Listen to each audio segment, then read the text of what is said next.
Hey, what's going on, everybody? What's going on? I hope you guys can hear me okay. Let me know if you can hear me okay. Today on drboycetv.com, we're going to talk a little bit about culture. I'm going to talk a little bit about this interesting incident that happened with rapper Megan Thee Stallion and another rapper, Tory Lanez. Tory just got 10 years in prison. And it's much deeper than you think. There's stuff that the media isn't saying about the economics of hip hop and the economics of toxic culture and how toxic culture leads to some really unfortunate and disgusting and sad outcomes like this one. So get comfortable, buckle up your seatbelt. We're going to get started on drboycetv.com right now.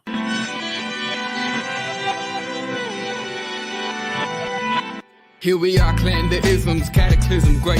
Our people out here struggling, trying to make it in this state. Everybody out here doing it, but we the ones too late. Now family, we the ones who gotta delegate. Get that money in the power, never be fake. Stick to co-sign for 3. What did he say? Create jobs, support our own. Educate the same and buy back your home. Got 3 degrees, triple 10. 3 PhDs, now we on the CNN.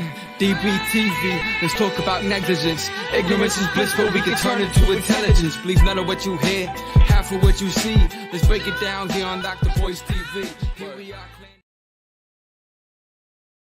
Guys, welcome to drboycetv.com, the home for intelligent Black people. My name is Dr. Boyce Watkins, and today on our channel, we're going to talk a little bit about a couple things that happened with a couple rappers that actually have deeper implications than you might think. I like to cover the things that white media is not going to tell you and give you the Black perspective on this, particularly the intelligent Black perspective, not just the he said, she said. So anyway, as I begin here, let me know if you can hear me. Give me a yes if I'm coming through okay. I'm still in Denmark. This is my last day on or not my last day, but I got a couple more days of my European trip.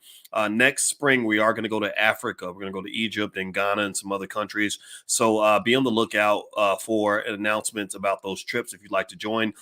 Thank you, Mary. Shout out the city you're from also. I see you, Yashika. My name is Corey. B1 always from Baltimore. God bless you, brother. Keith. He says, Dr. Boyce, please share your thoughts on the Florida school curriculum on slavery. I'm going to give you my thoughts on that real quick, Keith. My thoughts are that you need to be teaching yourselves your own history. My thoughts are that Black people are too smart. Give me a yes if you agree. We are too smart to need white people to teach us about ourselves. Give me a yes if you agree that we can't trust other people to teach us our history. Give me a yes if you understand when I say that you've got experts online, you've got scholars online, you've got thinkers online, you've got authors online, you've got historians online. So if you've got all these authors, thinkers, historians, and everything right here in your cell phone, it ain't like you got to go to the library to learn the shit. Excuse my French. You ain't got to go and buy books. It's right here on your cell phone. That's a picture of me as a little boy, by the way. That's my screen, my picture on my screen, because I talk to that little boy a lot. It ain't like you got to go pay for it. So why in the hell? I need to ask y'all this. Seriously. This is a good way to get started into this conversation. Why in the hell, in a world where you have the entire Library of Congress of information absolutely free, you have entire universities right there in your pocket on your cell phone. Why in the hell are you still waiting around for white folks to teach you something? Can we at least agree? Can we at least start off the conversation there and say, as Black people, Keith, I'm not disrespecting your comment, brother. I respect you immensely. I really do. I agree. It would be wonderful if they did what they were supposed to do. But since when did white folks do the right thing for Black people? I'm not saying all white people are evil. I don't hate anybody. So this is a pro-Black statement. This is not anti-white. But since when did that government really do right by you? Since when did these school systems really do right by you? Since when did other folks really do right by you? Since when did they come out and really do what they were supposed to do and deliver you what you needed to be delivered in order for you to be a free Black person? I'll wait. So, the reality is I'm not begging the school systems to improve because I don't trust the school system. Y'all have had 100 years to ruin our kids. Why am I going to give you one? There's 55 public schools in Chicago. Chicago is a Black mayor. Did y'all know that? He's a Democrat. He's a Democrat. We got Black Democrat in Chicago. We need the Democrat. The Democrats is going to save us, right? We need the Democrats. The Black Democrat, Brandon Johnson, who seemed like a good guy. Don't get me wrong. I liked him before he became political. Chicago has 55 public schools without one single child that can read or do math at grade level. What is that? What the hell is that? You don't think that that's systematic psychological genocide happening to your kids? 55 schools without one single child who can read above grade level or do math at grade level? You don't think there's something, you don't think there's a problem there? Do you think that that's the system that's going to save you? What do you think? Anyway, let me get back. I digress. Thank you for your great question, Keith. I respect you too, brother, and thank you for asking for my thoughts. And I promise you, my statement was more of a reflection of my frustration. It's not a reflection on you at all. So, Keith, everybody say thank you, Keith, for that great question because I respect you for asking it, and I agree. I'm just angry. I'm tired of it. I'm tired of us thinking that other people are going to lead us to the promised land. I'm just tired of us. It's really slave culture. That's what it is. It's a slave mentality. We sit around waiting on Superman when you are the Superman. You know, you're waiting on a hero when you're supposed to be the hero. You're waiting on a savior. You are your savior. Look in the mirror. You want to find a savior? Look in the damn mirror. So these, you know, the Florida school curriculum, that ain't nothing but just some political magic tricks to get y'all to make sure you show up and do what you're supposed to do for the Democrats. And the Democrats then take over the system and they miseducate your kids just as bad. Go to Chicago. We're very democratic. Those kids get out of school, they ain't ready for nothing. They can't do nothing. Somebody said that was a Roland Martin impersonation. Now I don't have a Roland Martin impersonation. I got to work on one. I had to gain about 150 pounds in order to do it right, though. I gotta have like 90% body fat to make it work. So unfortunately, my wife got me working out, so I wouldn't be a very good Roland Martin substitute. Let me stop. I'm being silly. All right. So anyway, do me a favor, hit the thumbs up button, thumbs up, share, subscribe. Make sure you hit the notification bell so you'll be notified when we go live. Also, just so you guys know, I created a Black investors group, a channel on Telegram. And so if you want to join our Telegram channel, you just go to drboycetelegram.com. It's right there. Also, we are on Spotify. So if you look up my name on Spotify, you can follow me on Spotify and you can listen to these podcasts in addition to watching the video. So if you want to watch, you can. If you want to listen, you can. It's all of you. And in fact, we're also going to take my new book, The 10 Commandments of Black Economic Power, and we're going to make it into an audiobook. Some of you asked us to put it on Audible. My manager hit me up and said, why isn't your book on Audible? I said, I don't know, because I just didn't do it. And she said, okay, we're going to do that. So thank you to my manager for pushing me. All right, so let's talk about this topic for today. How many of you have even heard of Megan Thee Stallion and Tory Lanez? I hope I even say it right. I don't know if his name's Lanez or Lanes, but how many of you have even heard of Megan Thee Stallion and Tory Lanez? Has anybody heard of these two? These are two rappers that are very popular. Daryl says Boyce is being immature as usual. Yeah, that's true. That you know me well, brother. Maturity is overrated, Daryl. You can't be so serious all the time. Yeah, just immaturity is kind of fun. You gotta know when to let go. Anyway, so Tory Lanez and Megan Thee Stallion had a crazy situation where in 2020, apparently, at least according to a jury, Tory shot Megan. I believe he shot her in the foot, and Tory just got 10 years in prison. He just got sentenced today, according to news reports. And I read the story and somebody shared it with me. And I'll give you sort of the background on the story, but then I'm going to tell you the part of the story that the media won't talk about. So it says here that Canadian rapper Tory Lanez was sentenced to 10 years after he was found guilty of shooting hip-hop superstar Megan Thee Stallion in the foot after the pair left a Los Angeles party in 2020. The hearing began Monday and wrapped Tuesday, ending a high-profile case that saw Megan, 28, subjected to what prosecutors call, quote, repeated and grotesque attacks and cast a spotlight on the scrutiny Black women face when reporting abuse. Lanez, whose name is Daystar Peterson, shot the three-time Grammy winner, whose legal name is Megan Pete, following a party in Hollywood Hills of a reality star and makeup mogul Kylie Jenner. Let's see, Lanez had pleaded not guilty, but the jury found him guilty on 3 felony charges in December: assault with a semi-automatic firearm, carrying a loaded unregistered firearm in a vehicle, and discharging a firearm with gross negligence. Wearing an orange jumpsuit, Lanez addressed the court before the judge handed down the sentence. He apologized for his actions, and he took full responsibility for the 2020 shooting. It, quote, if I could change it, I would, but I can't. He said, everything I did that night, I take full responsibility. I truly am just trying to be a better person. Deputy District Attorney Alex Bott, who was one of the prosecutors in the case, said that Lanez called Megan a liar, intimidated her, and harassed her. Okay. That was interesting because right after the whole thing happened, there was a lot of craziness and harassment of Megan, and a lot of he said, she said, because people on the internet love to have opinions about things where they have no evidence whatsoever, one way or the other. let's see here. It says not only did the defendant do the heinous act of the shooting, he then subjected her to 2.5 years of hell, Bott said after the sentence. Matthew Barhoma, a member of Lane's legal team, said they plan to file appeals for both sentences, the sentence and the conviction. The team will also file for bail when the make the sentence appeal. So there's a okay. So there's a typo in an NBC article. Interesting. Okay, and handing down the sentence, Los Angeles Superior Court Judge David Hereford said it was difficult to reconcile the doting father and committed philanthropist many described with the person who fired a gun 5 times at Megan. Quote, sometimes good people do bad things, Hereford said.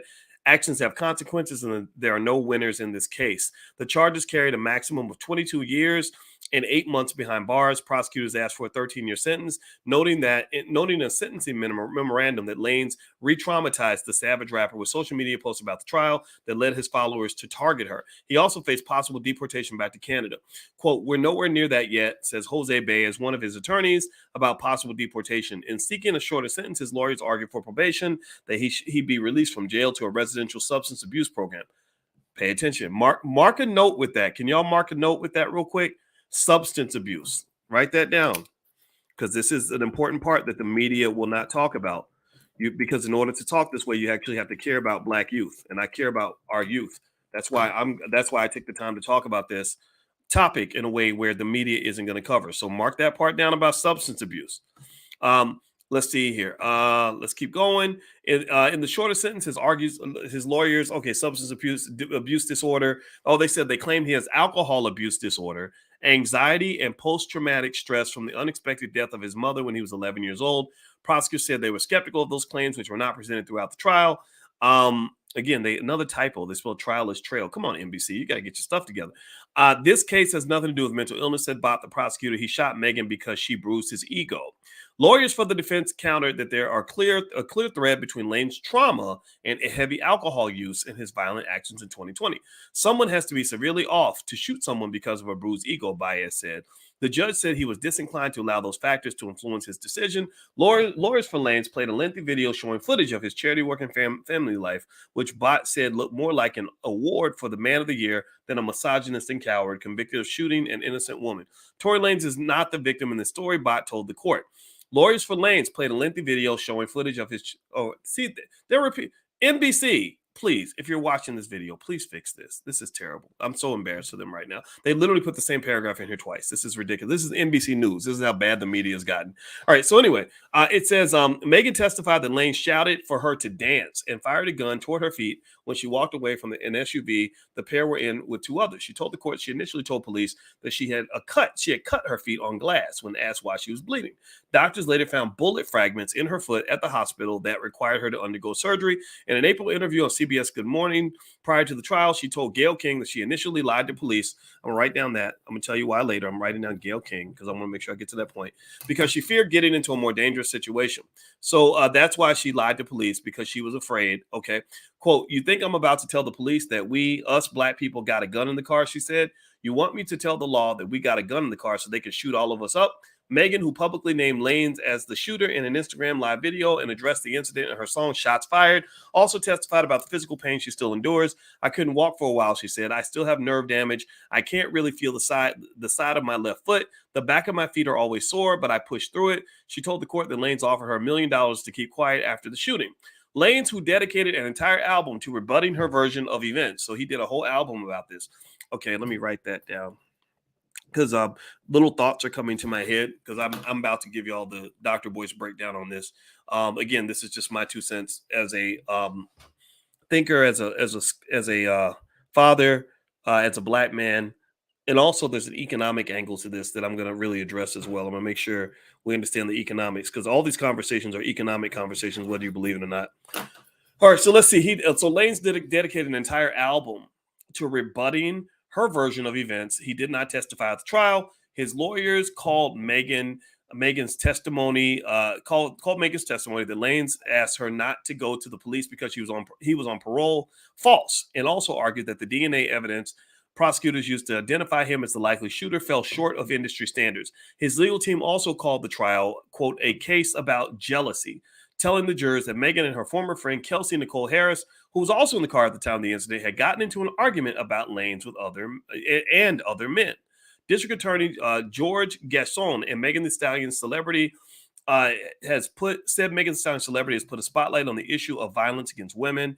There are, quote, there are many people in our community that endure acts of violence every day from people close to them and feel reluctant to come forward when this happens. I hope that Miss Pete's bravery gives hope to those who feel helpless. All right, so I read this whole story to you because I want you to know the background. I want you to know sort of the facts of all this so that we can kind of dig into not just this topic from a gossipy standpoint about what happened. You can get all that from every media outlet in the country. They love talking about it when Black people shoot each other up. What I want to do is talk about that stuff between the lines that only a Black man can see. And really, it's not just stuff that a Black person can see. It's really the stuff that intelligent Black people should be able to see when you're looking at what is effectively a manifestation of toxic culture. This is a manifestation of culture. I'm explaining exactly why. So let's dig into this a little bit. All right. So, and as I do that, please hit the thumbs up button, thumbs up, share, subscribe. You're watching drboycetv.com, the home for intelligent Black people. All right. Than says, Boyce for president. I'm never running for president. I do not want to be a politician, but thank you so much. I appreciate that. I'll just be president of my business. That's enough for me. So here's the issue. I read the bios of Megan Thee Stallion and Tory Lanez. I wanted to understand who they were, where they come from, and how this cultural tornado was created. You see, you got to understand that every interaction that goes violent or doesn't go violent, it started somewhere. It's not just what happened. It's not just the situation. It's not just the time and place. It's who is in that time and who is in that place. It is the backgrounds of the individuals that are in that time and place. Okay, so with Megan Thee Stallion and Tory Lanez, when you read their bios and they're available, you know, in places like Wikipedia, stuff like that, you're gonna see that these two individuals are products of just toxic, systemic, genocidal policies that have harmed the Black community for probably about 50, 60 years or more. They're products of things like whether it's mass incarceration, broken families, drugs, all these other things. And so when you pull together two traumatized individuals who've been infected with the toxicity of society, you're going to get all kinds of chaos. That's why you go into our communities and you see things like what you saw in Chicago. Anybody remember watching that Black man beat up on that Black woman in that store? Like, what kind of crazy man punches the hell out of a woman where they're arguing over a hot dog? And then what kind of woman calls her son in with a gun to shoot the man who was beating her ass? Something her husband should have been doing, right? It should have been the husband's job to deal with him, but he shouldn't have dealt with it that way at all, right? So you have traumatized people. My wife, I love my wife. I love to talk about her because I like to honor smart Black women. I didn't just marry her for her booty, even though she's got a nice one. I married her because she's smart and she educates me on things. She happens to be a certified trauma professional. In fact, she just did a whole healing retreat last weekend for trauma because trauma is so high in the Black community. It is literally the psychological STD that you can't get rid of. That's all throughout our community. And every time you see people acting crazy or something ridiculous occurring or people getting triggered or people whooping each other's butt, trauma is somewhere in the room. Trauma is the boogeyman that's typically in the room. So one thing that I want you to consider here and to process here is that there's a lot of trauma here. Now, again, you can debate whether or not he did it. The courts have already made that decision. They've convicted him. I'm going to speak as if he did, but then again, maybe he didn't. I don't know. Maybe the courts were wrong. It happens. It's life. Judge it how you want. That's not what we're here to talk about. What we're here to talk about is not how each individual reacted to the situation. We're here to just talk about the creation of that environment, the creation of that situation. They were walking out of a Kardashian party. Like what is that? What is it that creates this cultural tornado that leads to these chaotic and devastating outcomes? So when you read the bio of Tory Lanez, what you see is a kid who he talks extensively about growing up basically without a dad, being thrown into a situation where from the age of 15 to 18, he was around a bunch of dudes where he had to constantly fight in order to survive. And he says that manned him up, but it was also very traumatic. It's very traumatic to get your ass beat every morning before breakfast. It's just not fun. Okay, so he was basically raised, for part of his life, his teenage life, because his grandmother put him out of the house and stuff like that. He moved back and forth from Canada to, I think, Atlanta or something like that, and so he ended up in this crazy traumatized situation. He found hip hop to be his escape from all that, right? And a lot of young men go through that where they think hip hop is an escape from the terrible things they went through as a kid, when really it's not an escape. You jump out of the frying pan and into the fire. You jumped out of, I used to, when I was younger, I used to dream, I used to say, man, it would be so cool to be a rap star. But as a grown ass man now and really understanding this industry, and I know a lot of rappers, I've talked about it on here before, I would never want to be a rapper because that is a horrible, horrible life, especially if you are a gangster rapper, violent rapper, because you're being chased around by violence everywhere you go. You're being chased around by the thug culture, the street culture, the drug culture, the chaotic culture, the insanity that causes a lot of brothers to end up in prison or in the morgue. So Tory, unfortunately, because of the economics of being a rapper, because white folks will always pay you to degrade yourself, to call you yourself the N-word, to act a damn fool, or to promote thug culture to the nth degree, because they pay you good money to clown it out. 85 gold chains, 444 tattoos, carrying a gun on your hip, trying to be the biggest, baddest thug everywhere, because they pay you good money to do that. This is where I come in as a finance professor. Because you get the money dopes you up to the point where you're seeing an illusion. You're not seeing reality anymore. And you think that you're in a better life when really you've just literally dove right into the fire. You went from purgatory straight to hell. And so in fact, for some people, I've seen this. We start with Tupac and you go on. There are some people where becoming famous, rich and famous, was the worst thing that ever happened to them. You get what I'm saying? Let me know if you get what I'm saying. Tupac was one of the originators of this concept, but there have been others. I mean, many others who died young or went to prison or ended up on dope or whatever because they ended up in this toxic, horrible, horrible culture. Ask Young M.A. Young M.A., brilliant rapper, very talented, got discovered on my Facebook page. I kid you not. I'm not making this up. She's done interviews with Vlad and other people where she said, Dr. Boyce Watkins, he's a prick, but he's the reason that I'm talking to you right now because I got discovered on his Facebook page. And I wasn't trying to attack this young lady or young man, whatever pronouns. I'm not questioning the pronouns, but I'm 52, so y'all gotta be patient with me. But seriously, Young M.A. got discovered on my Facebook page, and I said, of course she should. She's super talented. Look at how good of a rapper she is. But the question I asked, and I need y'all to ask this question more often, is I said, why in the hell do we have to have our kids rapping about murdering each other as if y'all are all members of the KKK? Ain't nobody, the Klan ain't never made that many songs about killing black people. But we will talk about it all day long. Got my gun on my hip, shoot that nigga in his lip. Right? Seriously, like that's what we love that. And somehow, again, because you've been put in this weird victim box, white folks came along and put you in this victim box. You don't take accountability. That's the problem. When you get put in the victim box, like, oh, those poor people, they're just so stupid. They don't know what they're doing. Well, guess what? You end up in a situation where you're doing shit that don't make no damn sense. And everybody says it's okay because you getting money and because you're so oppressed that apparently you don't realize the damage that's done when you're going into a traumatized community and rapping about murdering people. Do you understand that will follow you around? Do you understand that if you rapping about thugging, that real thugs will show up at your show? Like, you do understand that. Like, if you're a Chicago drill rapper, God bless them. But man, you in a war zone, dude. And you think that this is okay because some white guy's coming along and paying you money? Or maybe it's a black guy paying you money. I don't know. You think it's okay because you're getting money. Your money ain't going to last you past the age of 26. And then on top of that, you got to live with your head on the swivel constantly.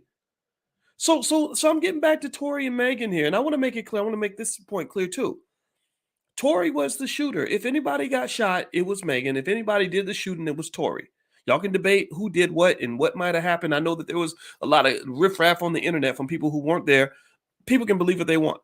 But so I'm not here to say Megan caused this. I'm not here to say Megan deserved this. I'm not saying any of that at all. So before you slap that label on me, this is what they do. Whenever a black man steps up and speaks on behalf of the community and demands accountability, they start putting stupid labels Oh, he's just a sexist. He doesn't support women. And then what happens is you let them shoot down your strong black men who are courageous enough to speak up on the nonsense. So then when the women get victimized, they say, well, where were the black men? The black men weren't protecting women. Well, we were trying to protect women until you came along and convinced our women that somehow we're not here to help them. You convinced Lizzo that somehow I was her enemy when nothing I said about Lizzo promoting obesity was making me her enemy. Now look at Lizzo now. Look at Lizzo now. Lizzo is stressed out, frustrated, suicidal, upset, depressed, falling apart. Why? Well, because she's getting sued. Well, why is she getting sued? Because she was out there promoting that 304 thought culture that is highly inappropriate in a corporate setting. If Lizzo was my daughter, I would have told her, you cannot have your employees eating bananas out of another lady's cooch. You cannot have people launching dildos out of their vaginas and think that this is a normal Christmas party for your corporation. This is not going to fly in the court of law. They're going to sue you for sexual harassment. You're going to look like the sickest person on the block because you're trying to fit in. Do you get what I'm saying? Do you understand what I'm saying? So what I'll say to you at the end of the day is that we have to grow up a little bit. We have to grow up and smell the niggatry in the room. We have to look at the elephant in the room. We got to realize that all of this whole incident where one person is traumatized because she got shot in the foot, the other one is going to prison for 10 years, was created. It was made in America. Speech from Arrested Development has a documentary everybody should watch called The Nigga Factory. And in this documentary, he talks about how this thug culture is made in America.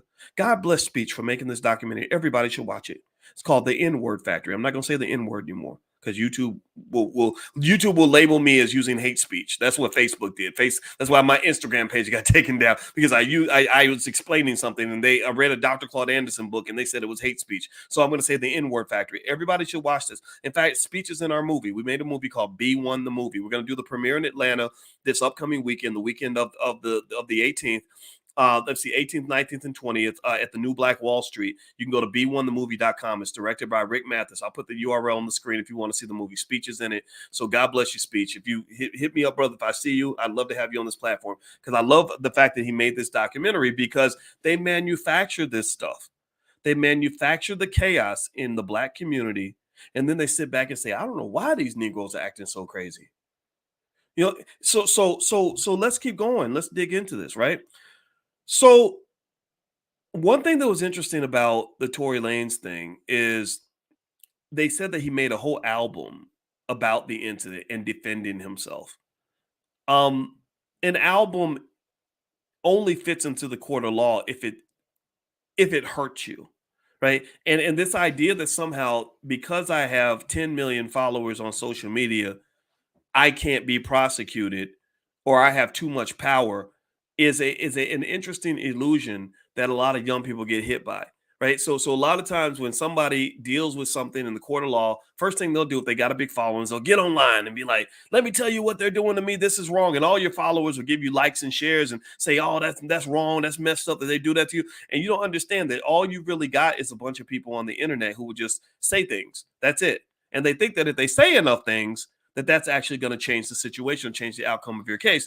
And then also what you see in hip hop, which is the craziest thing in the world, is incredibly unstrategic behavior where a rapper will go kill somebody and then rap about who he killed because he's trying to get the clout that comes with the fact that he shot so-and-so on such and such as block.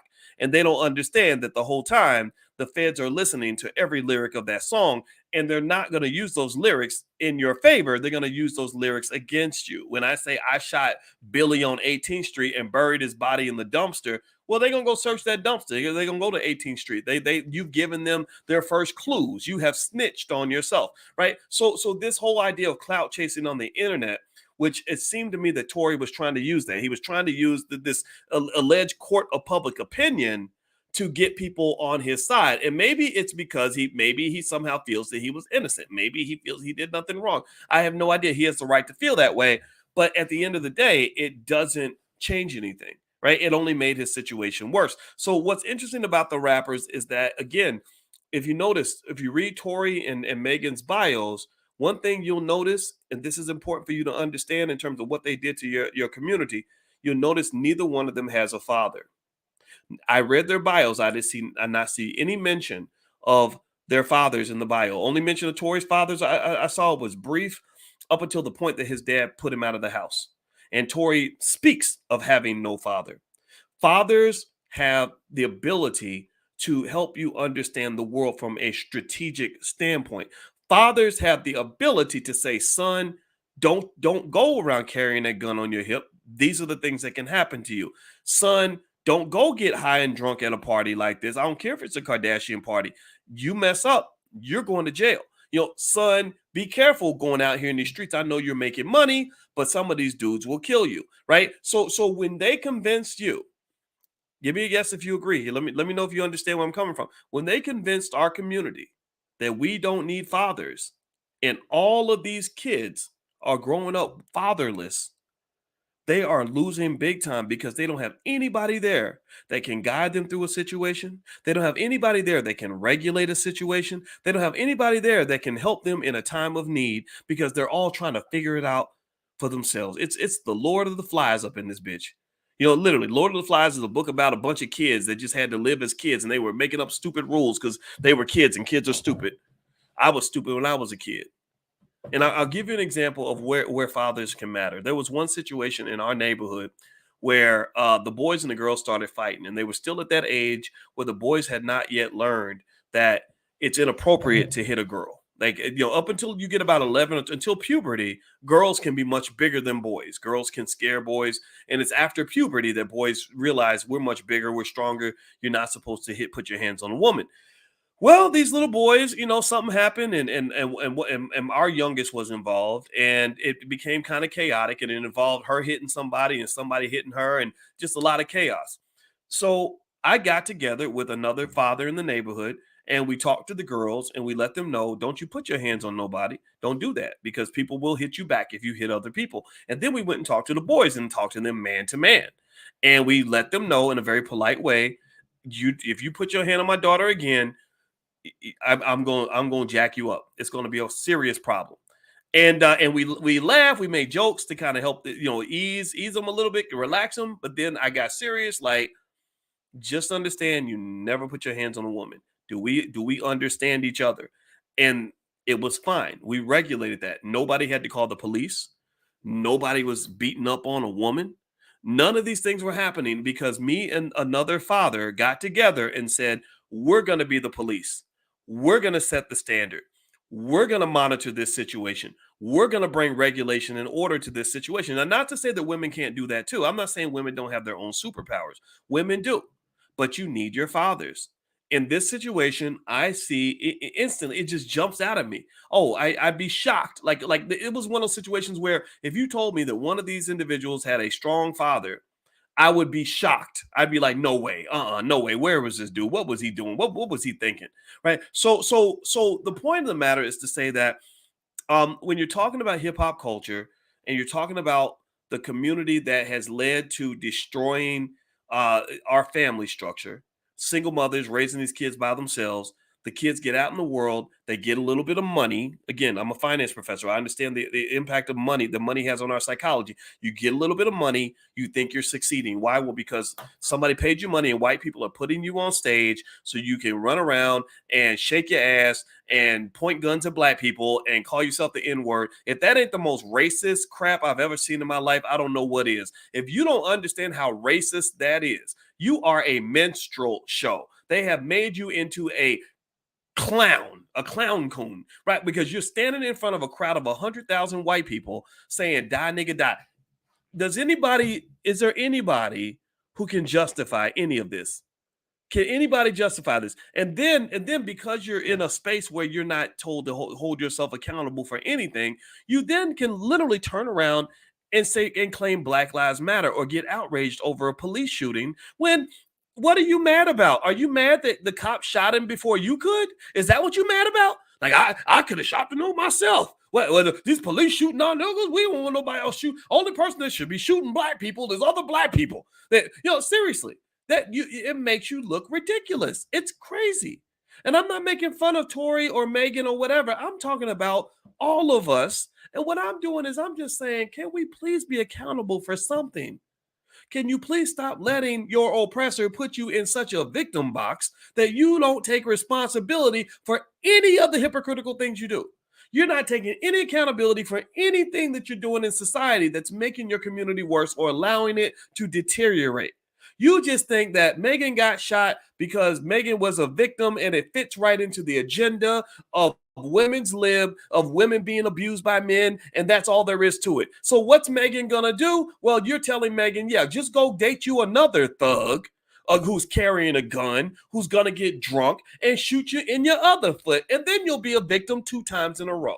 And then you'll go through your whole life saying, my God, poor Megan, she gets victimized by all these terrible black men. She should have married a Prince Harry like Meghan Markle. She should have married a white boy. Why would she marry a black man? Because look at what these black men have done to her. And black men didn't do shit. Black men did not shoot Megan Thee Stallion in the foot. Black men did not have anything to do with what happened that night. Black men had nothing, no parts in none of that. Because the real men are the men like me and the other men who are sitting in this audience right now who are saying, this is chaos. This is chaos. Why would you be dating a man who's gonna run around with a gun on his hip, getting pissy drunk, and thinks it's okay because he's rich and at a Kardashian party? Kardashian, another group of people who use the hell out of black men, and you think that you made it. You think you are somebody. No, dude, you are messed up. You need to be in rehab, dude. You're up here shooting people and running around like a fool. And do you understand? Do y'all know? Y'all got to forgive me for being triggered. I hope that's okay for me to let it out because I'm trying to be honest with you. I really am. I'm got to go. Maybe I got to go work some more of this out with my therapist because sometimes I get so mad about this. I promise it just burns me up. Do you know how many men I know who did 10 or 20 years in prison when something went down that involved a gun and somebody being drunk or high? Give me a yes if you know somebody who went to prison over some shit that happened because somebody was drunk and high. They were at the club, somebody stepped on his foot, and they said, no, you shot me, you stepped on my foot, you disrespected me. Pop, pop, pop. Right? Does anybody am I the only person who's experienced this? I can name several men who I know guys who just got out of prison who got locked up in 1994 for stuff that literally happened that shouldn't have happened. Literally, we're at the club, got drunk. Do you understand that that's part of the reason I don't drink to this day? Do y'all understand that the reason I don't drink, don't smoke, don't use drugs is because I saw men in my own family get high, get drunk, something crazy happens, they're going to jail. Because the judge ain't gonna care if you were high that night. The judge ain't gonna care that you got a mental health issue. The judge ain't gonna care that you've been stressed out. All the judge is gonna say, look at what you did. You're a bad person. You're going away. You're leaving. Next thing you know, your children grow from babies to adults, and they don't have you in their life at all. This one person I'm thinking about just got out of prison after 30 years. His 31-year-old son met him as a free man for the first time in his life and cried like a little baby. And I just thought to myself, man, I wish I could go back in time and help this man see what his son crying like a baby would look like because his father decides to go to prison over something that was entirely unnecessary. You up in the club trying to be thinking that this is the sign of manhood. You up here running around getting high and drunk, carrying your gun on your hip, shooting people because somebody disrespected you, and now your children don't have a father. And what I'm saying to you is that some of this stuff comes from the culture that gets promoted through music. They promote this nonsense. They encourage the young black man to live a life where he's not thinking about his future when he makes horrible decisions. It is a culture that trains the young black woman to want to seek after men who are gonna make sure that your child grows up without a daddy. Your dad, you pick these dudes, you pass up the nice guy, you say, oh, he's boring, he's just an engineer. Oh, he ain't no fun. He's just trying to go to school to be an accountant. Oh, that guy, I kind of liked him, but I like the dangerous guys, girl. I like the guy who got a little edge to him, girl. Well, that edge, that edgy dude might whoop your ass. That edgy dude might go out here and do something that's going to cause your children to not have a father anymore. I'm not saying that they're all bad. I'm not saying that every quote unquote thug is a terrible person. What I'm saying is that they promote this kind of culture to you where you have women that are picking unhealthy men and then passing up healthy men and saying that they're boring. And then when they get victimized, they say, well, look at what black men did to me. Black men did not do that to you. The thug culture did that to you. Those men did that to you.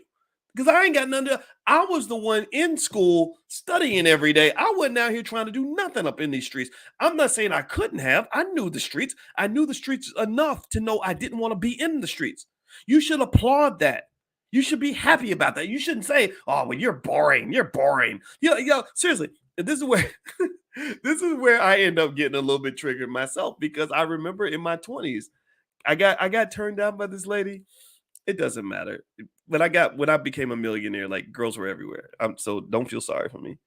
But back when I was a screw up and had no money, there was a girl I really liked, and I swear to God, I'm not making this up. She started dating this other guy, and I said, well, what is it that you like about him? Is he better looking than me? She said, no. I said, is it better? Is he better in the bedroom than I am? She said, no, because she was trying to sleep with me and him at the same time. And she said, I like him because he's dangerous and he's fun and you're not fun. And I said, well, what's not fun about me? Well, because all you want to do is talk about going to school. And I'm like, but that's what I'm supposed to do. I'm supposed to be building a future for myself. I'm going to be a successful black man one day. And this dude, I kid you not, I'm not making this up. This dude literally was a killer. Like the thing that she liked was the fact that he carried a gun and he killed people. And I was like, I can't compete with that. I can't compete with a person who murders people for a living.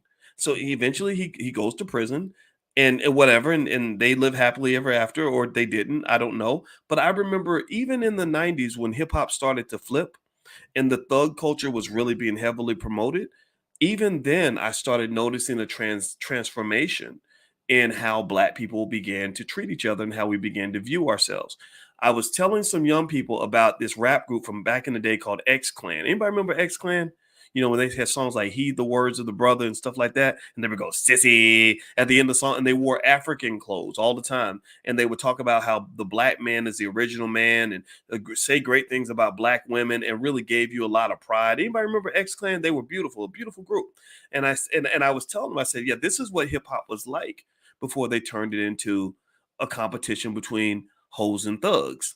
Like, this is what hip hop was like before they convinced you that every woman had to be twerking, every man had to be toting a gun. This is what hip hop was like before every girl was pulling out her titties and getting on her knees and rapping about her vagina, and every man was out here just literally trying to be the biggest loser he possibly could. Because again, there's nothing in a lot of the music that encourages anything to live to get a man to live a long, healthy life.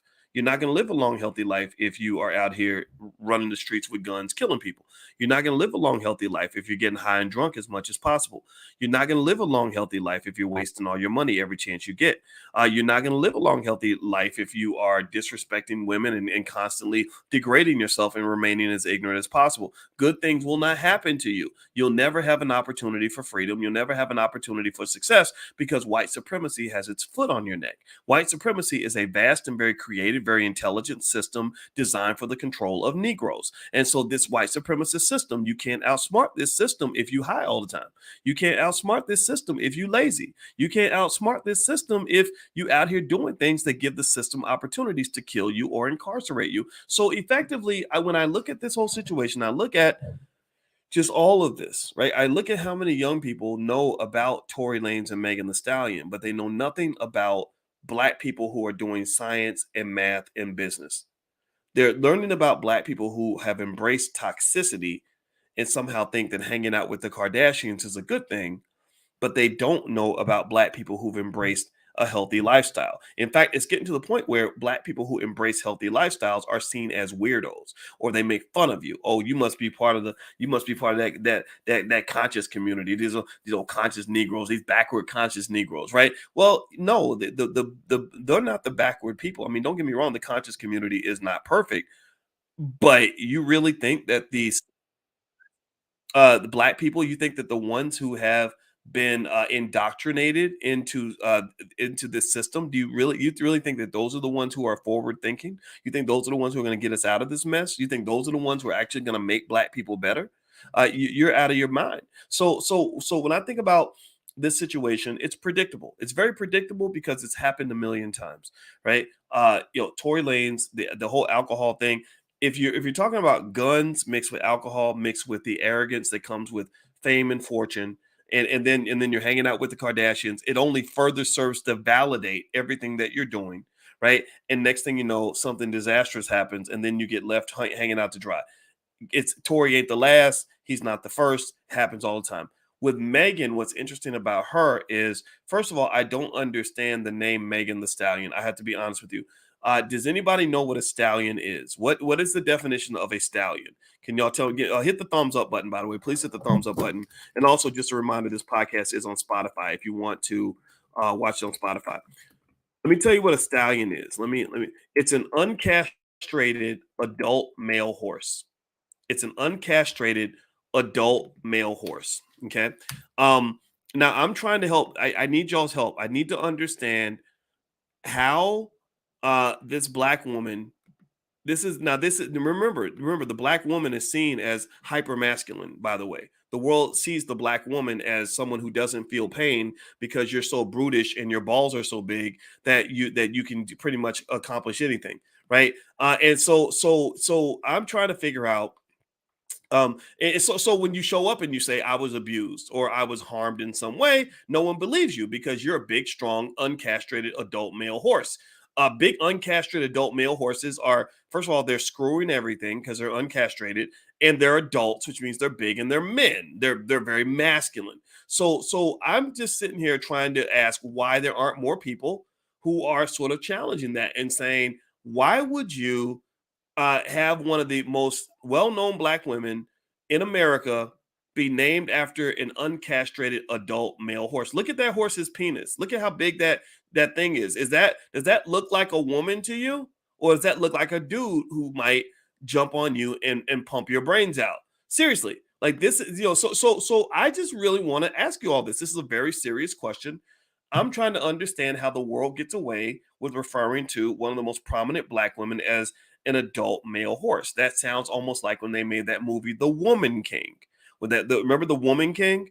Again, this all fits the narrative. The narrative is that you don't need men because you are big old hulkish, powerful dudes with big balls and 10-inch penises, and you can pretty much slap your balls on the table and go in and control any situation.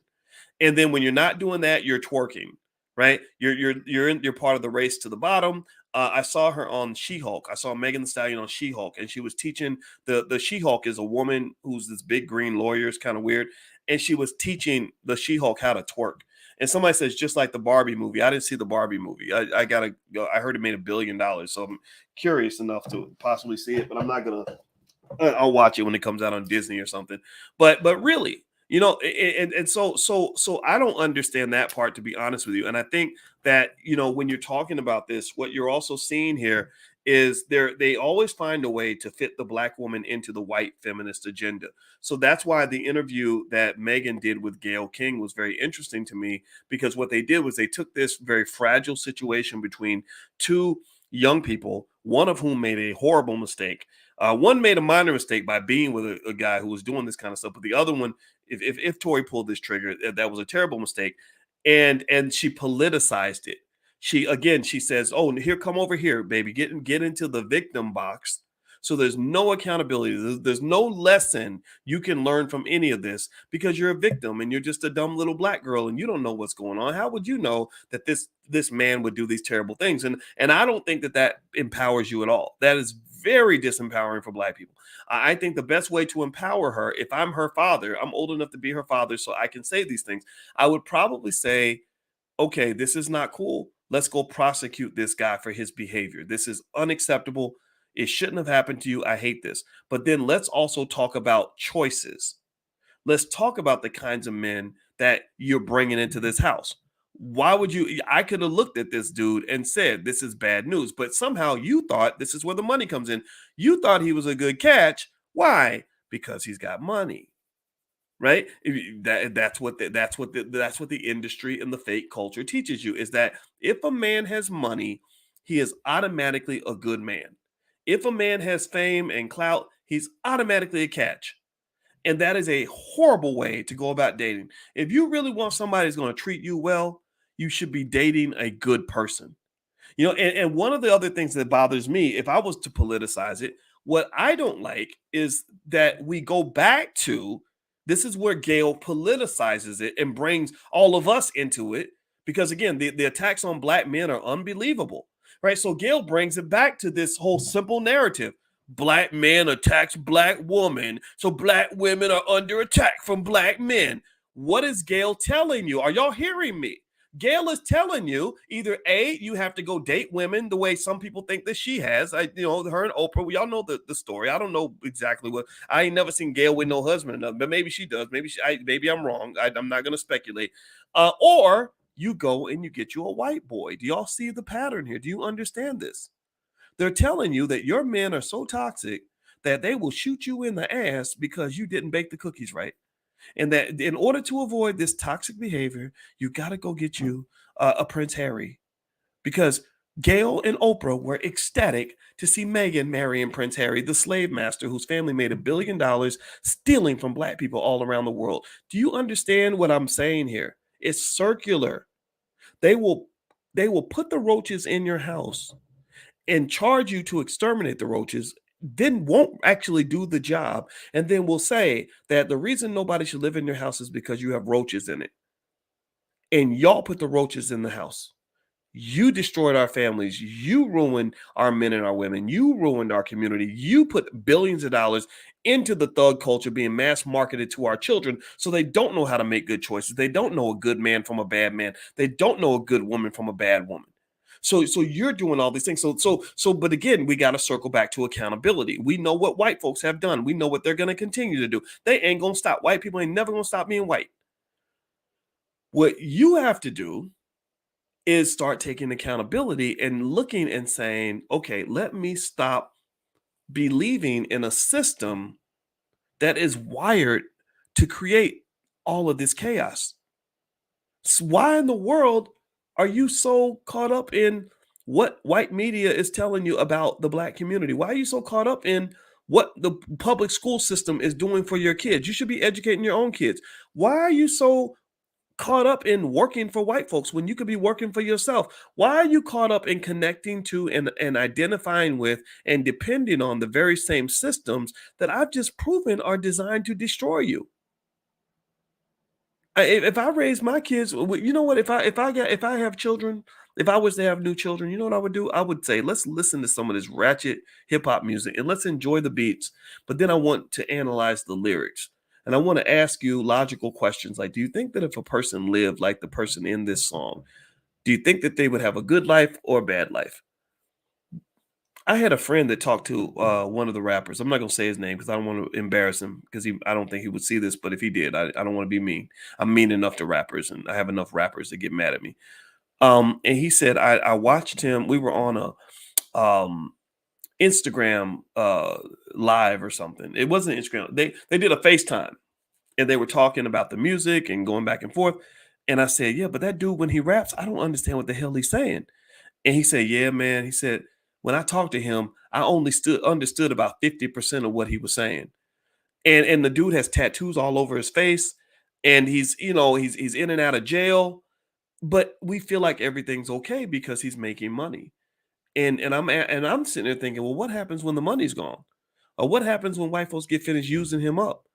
What kind of husband and father is he going to be for anybody when he got 49 babies mamas and he's making kids everywhere with women who are dumb enough to believe that because he's got money that that's a good person to be sleeping with? When this man is literally bringing 18,000 diseases into your bed and traumatizing your children, but yet somehow society has lied to you and told you that you should be sleeping with a man like this. There is nothing about this man that makes him a quality man other than the fact that he has money. So this is why when you get into those deep conversations about high value men and low value men, or high value women and low value women, Don't you dare reduce the value of a human being down to how much money they have. If you do that, if you reduce high value, low value in manhood based on how much money or clout a person has, you are asking for a world of trouble. You are asking for a world of heartache, a world of pain, a world of abuse. You're asking for your children to be traumatized beyond belief because you're going to give them a terrible daddy because somehow you decided that because Cardi B told you to sell your coochie for $1.95 and a bag of Cheetos. You have literally allowed somebody into your body who is going to make babies with you and traumatize them for the rest of their life. You have to pick quality partners. And this is what I believe with the Megan thing. Nobody's saying to Megan, like, what did you actually learn from this other than the fact that Tory's a bad person? We know he's a bad person. We know he or whatever he is. We know he did something wrong. I could talk to Tory too. I'd be like, dude, why are you going to Kardashian parties and getting pissy drunk with a gun on your hip? That's a recipe for disaster, brother. Bad things are going to happen for you. And the Kardashians don't care. They'll find it. They'll do like E40 said in the song. E40 had a song where the chorus was, they'll find a new nigga next year. The song is To Whom It May Concern. Go listen to that song. It's called To Whom It May Concern. He says they'll find a new nigga next year. So the Kardashians will find another black man next year. They're not going to visit you in jail. The Kardashians are not going to write you letters in prison. They're not going to bail you out. They're not going to vouch for you. They're not going to put their billion-dollar, multi-billion-dollar Kardashian brand on the line to stand by Tory Lanez. Because I watched the Kardashians for a long time. Kim is like 41 years old. I know the people who started Kim Kardashian's career. I know Jamarlin Martin over at Bossip. He told me about how Kim used to, back when she was just a $2 hoe who was making sex tapes. He told me about how Kim would call the office every day asking them to cover her for different things. He told me this whole story about Kim and how she got started. She was very ambitious. So the Kardashians are not going to put their multi-billion-dollar brand on the line for your black ass. You're stuck, dude. And this is what happens. If you ever want to know who your friends are, go through some stuff. If you go through some stuff, you'll find out real quick who your friends are. The Kardashians are not built like that. They're going to move on, find some other black male rapper or athlete to attach themselves to, and they're going to forget that Tory Lanez ever even came to a party at their house. So who cares about you? I like to think I do. I'm saying this because I do. Because I care about our kids. I want our kids to get real life lessons. I got this from my father. My father taught me about life in a very honest way, and I appreciate him for that. He will point to drug addicts. He will point to criminals. He will point to people locked up. He will point to people that were dead. And we would dissect what happened and what choices were made. And I was able to figure some things out. So I didn't get caught up in the clout and stupidity. I was doing my best to try to dodge all of that stuff. And I just don't know if our young people are really getting that. Anybody that believes that this makes sense, that you're getting 17-year-olds addicted to pills and their brains are not even fully developed. Do you know what kind of crazy things they're going to end up doing? Do you know what kind of mental health issues they're probably going to have later on in life because of this drug addiction? And you're playing it in the music, you're marketing it just like you're marketing a McDonald's commercial. This is marketing, y'all. This is advertising. They're advertising penitentiary lifestyles to black children. That's why so many of them end up in the penitentiary. They're advertising this. And I keep saying it over and over again because some of y'all don't believe me. Some of y'all think I'm just talking. Some of you don't understand how music affects the subconscious mind, unlike anything else. But I tell you what, I bet you the CIA knows this. I know the CIA knows this. And I know that the CIA, if you go watch the interview that the black CIA agent did, where he was explaining how much they study black culture just so they can get in there and poison it and manipulate it and twist it around. Did you understand? You need to go watch that interview. They know you better than you know yourself because you run around here acting like, well, it's just music. It's just entertainment. Dr. Boyce be tripping. He just too hardcore. That's why people can't relate to him because he be getting too serious and stuff. Pass the Molly, nigga. Pass the Molly. Okay, keep doing that. But then when you get on the victim train, when something terrible happens to you because you've been convinced to make bad choices, you get to a point where we can't save you no more. So that's why I'm talking about Megan Thee Stallion and Tory Lanez. Believe it or not, this is an economic conversation because if you take the money out, if you take the economics out, none of this happens.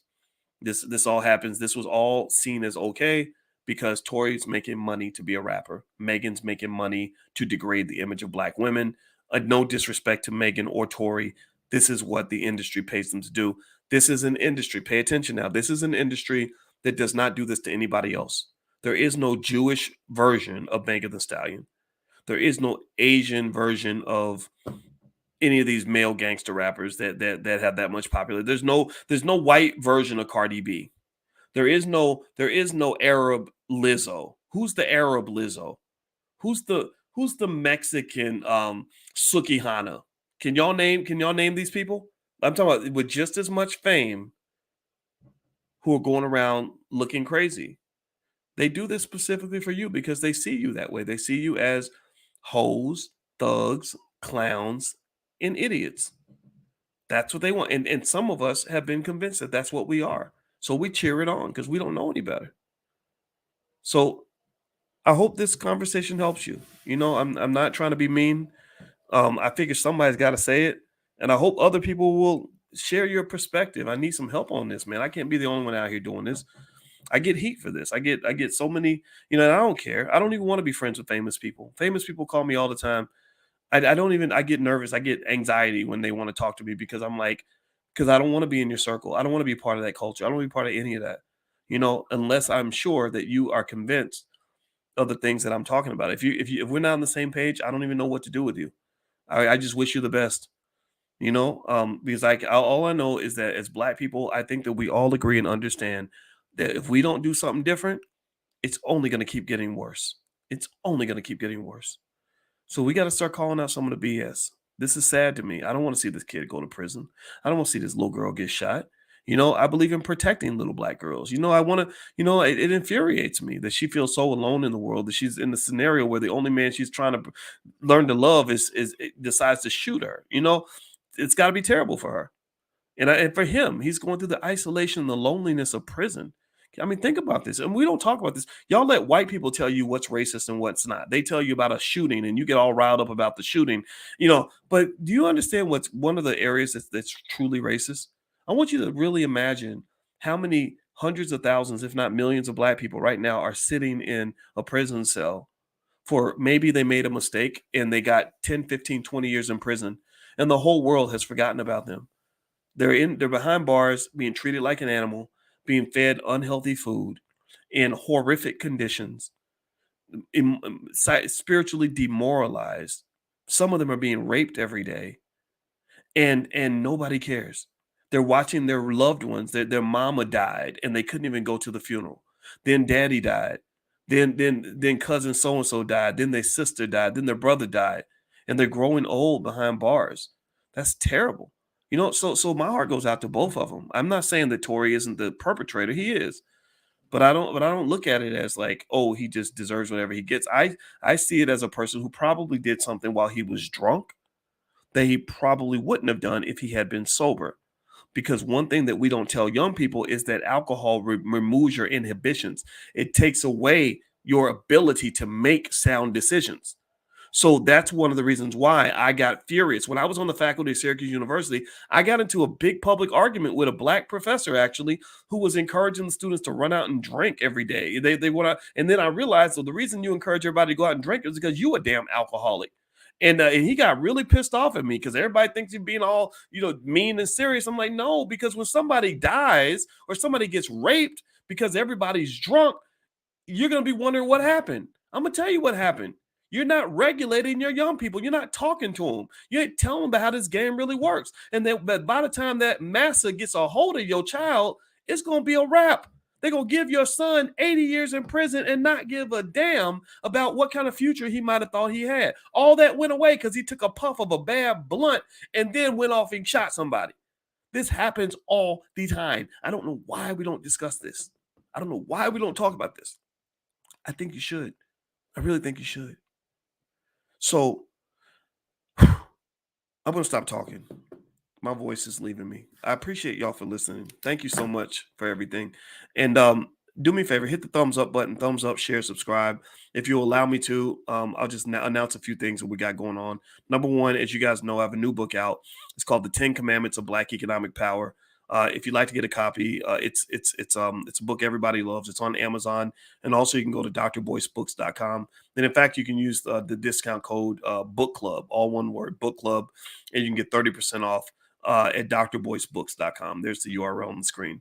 Also, we have a new movie coming out. We are creating our own media, and the new movie is called B1 the Movie, directed by Rick Mathis and starring great people like Dr. Claude Anderson, Riza Islam, Akila Honda, who's a great rapper. She's actually working with Rock Nation now, and she's just such a great lady, and I'm so happy for her. And just so many other great people, Queen Afua and Professor James Small, etc. So if you'd like to see a really good movie that's going to make you feel good about being Black, go to b1themovie.com. And also, we're doing the world premiere in Atlanta this weekend for Marcus Garvey's birthday. So if you go to b1themovie.com, you can get tickets to the red carpet. I am gonna be there in Atlanta this weekend. Last but not least, if you are interested in investing, you guys know when I was at Syracuse, I was a finance professor, and I have to keep saying this. I repeat myself because they're new people. So in case you ever wonder why I always say that, it's because I want people to understand that this is a way I want to help you. And so if you would like to join our new Black investors group, I created this on Telegram. It's totally free, 100% free. It's a channel that I put together. It's on the Telegram app because they're not going to regulate us as much, and we get a chance to actually have authentic conversations and also share information about investing and whatever else is on our minds. So just go to drboycetelegram.com. You can follow my private Telegram channel by going to drboycetelegram.com. All right, guys. So thank you so much for listening. Hit that thumbs up button right now if you can. Hit the notification bell and all that good stuff. I'll see you guys soon. God bless you. I'll see you later. Take care now. Peace.